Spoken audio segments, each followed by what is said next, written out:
আসসালামু আলাইকুম।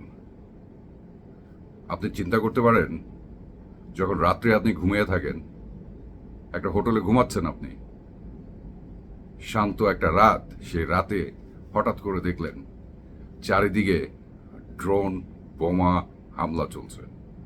তখন আপনার পরিস্থিতিটা কি হবে? আপনি আরাম করে চিল করছেন, ঠিক তেমনই একটা ঘটনা ঘটেছে। আমেরিকার সোলজাররা যখন ইরাকের ইরবিলে একটা হোটেলে রাতে ঘুমাচ্ছিল, ঠিক তখনই ইরান সেখানে ড্রোন হামলা করে। কিন্তু কোনো এখনো হতাহতের কোনো খবর পাওয়া যায়নি।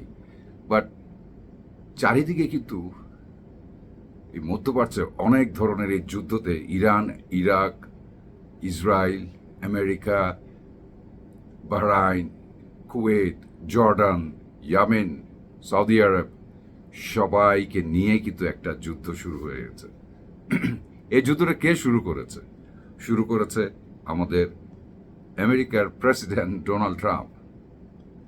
সে নিজে তৈরি করে নিজেই এখন ঘাবড়িয়ে গেছে, আসলে কি করব আমি। এখান থেকে সে বেরোতে তো পারছে না, কোনো ওয়েও নাই। গতকাল, আজকে 14 তারিখ অগস্টের, গতকাল রাতে ইরবিল শহরে ইরাকের যত সৈন্যরা ছিল হোটেলের মধ্যে আমেরিকার, বিকজ ওই জায়গাটায় আমেরিকার বেজ আছে, এবং ইরান সেই ইরাকে হামলা করেছে ইরবিল শহরে। ইরান কিন্তু আগেও বলেছি, আমি গতকালও বলেছি, আমার ভিডিওটা দেখেন, যে অনেক আমেরিকার সৈন্যরা হোটেলে উঠে উঠে চিল করছে। তারা এই কথাটা ঠিকই, তারা ওই জায়গাটাই হিট করা শুরু করেছে এখন। আমি আজকে আপনাদের আরেকটা ঘটনা বলছি। এই জায়গায় হুতি সৌদি আরবে আবার হিট করেছে একটা অয়েল রিফাইনারিতে। আরামকো একটা অয়েল প্রডিউসিং করে, সেখানে দ্বিতীয়বার এক সপ্তাহে 2বার ড্রোন হিট করেছে। এটা কিন্তু হুতি বলেছে, ইয়ামেন বলেছে। সো এই জায়গাটা এখন শুরু হয়ে গেছে আবার যুদ্ধ। সৌদি আরব, হুতি, আবার এদিক দিয়ে ইরান, আমেরিকা, এগুলি সব রিলেটেড। চারিদিকে একটা ভয়ঙ্কর ব্যাপার হচ্ছে কিন্তু, কারণ কেউ কাউকে ছাড় দিচ্ছে না। ইরানের কথা হলো আমেরিকার বেস, আমেরিকার সৈন্য যেখানেই থাকবে সেখানেই হামলা হবে। কারণ এই জায়গাটা ইরান কোনো ধরনের আর স্যাক্রিফাইস করবে না। আর ইরান বুঝে গেছে আমেরিকাও চুপ করে থাকতে হবে নভেম্বর পর্যন্ত, বিকজ ইলেকশন সামনে, মিড টার্ম ইলেকশন এই না যে এটা ফুল ইলেকশন হবে এরকম কোনো কিছু।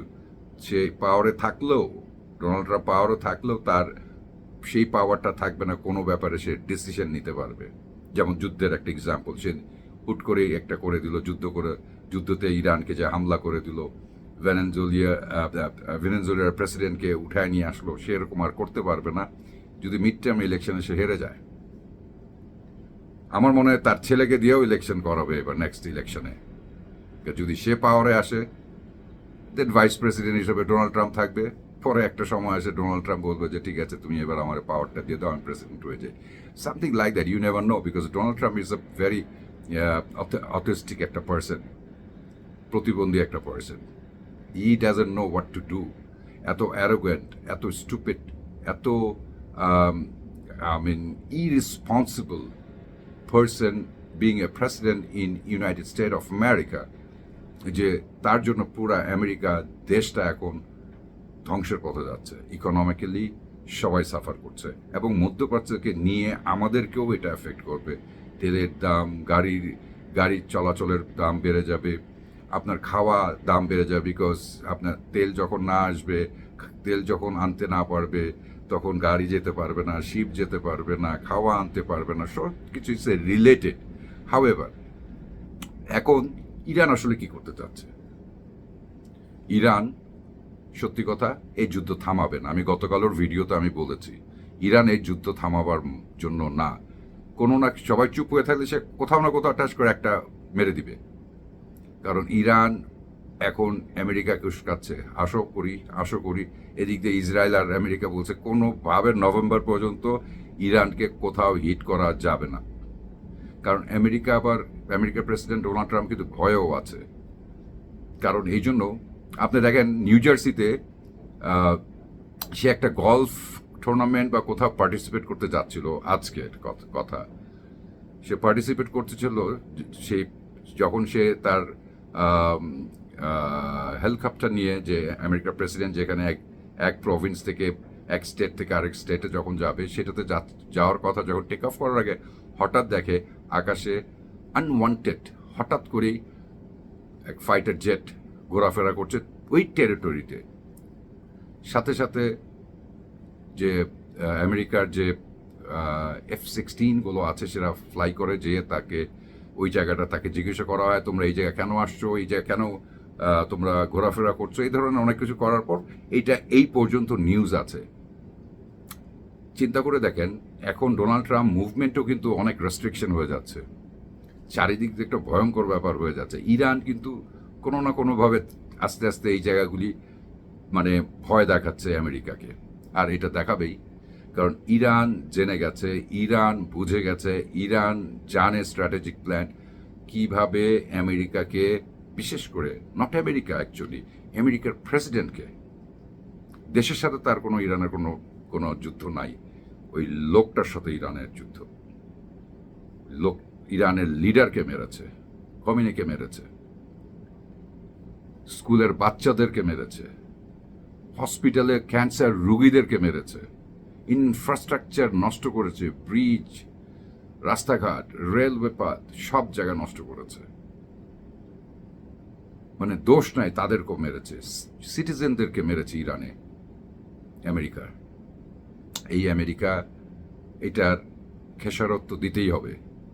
সো তাই আমি বলছি যে আমার এই ভিডিওটা আপনারা আজকে নোট করে রাখেন। গতকালও বলেছিলাম যে আপনারা আজকেও বলছি, এই যুদ্ধ শেষ হতে যাচ্ছে না, এই যুদ্ধ চলমান, এই যুদ্ধ চলতে থাকবে, ইরান চালাতে থাকবে নভেম্বর পর্যন্ত। এবং আমার এই ভিডিওটা আপনারা শেয়ার করবেন এবং আপনাদের মতামত আমাকে কমেন্টসে দিবেন। কারণ ইরান আর আমেরিকার আর ইসরায়েলের এই যুদ্ধটার ভিতরে আমি এত ঢুকে গেছি, এত ইন্টারেস্টিং একটা পার্ট লাগছে আমার। মানুষ হয়তো মারা যাচ্ছে অনেকে, বাট আমার কথা সেটা না, যে দোষী তাকে শাস্তি দিতেই হবে। এত মুসলমান, এত নিরীহ মানুষদের মেরেছে আমেরিকা আর ইসরায়েল মিলে, এইটার শেষ আমি দেখতে চাই। এবং আমি ইরানকে সাপোর্ট করছি যেন এটার একটা সত্যি একটা জায়গায় আনতে পারে এই যুদ্ধটাকে, যাতে অ্যাটলিস্ট আমেরিকার প্রেসিডেন্ট ডোনাল্ড ট্রাম্প পুরো পৃথিবীর সামনে দাঁড়িয়ে বলতে পারবে যে আমি ভুল করেছি এবং আমি ক্ষমা চাচ্ছি ইরানের কাছে। যেদিন আমি এটা শুনবো আমি খুব আসলে শান্তি পাবো, যে বাচ্চারা মারা গেছে, যে সিটিজেনরা মারা গেছে, যে রোগীরা মেরে ফেলেছে এই আমেরিকার প্রেসিডেন্ট এবং ইসরায়েলের নেতানিয়াহু, তাদের দুজনকে আমি আসলেও খুবই ভাবে ঘৃণা করি এবং তাদেরকে আমি দেখতে চাই তারা দাঁড়িয়ে বলে যেন আমরা ভুল করেছি ইরানের সাথে, মুসলমানদের সাথে। ভালো থাকবেন সবাই, টাটা।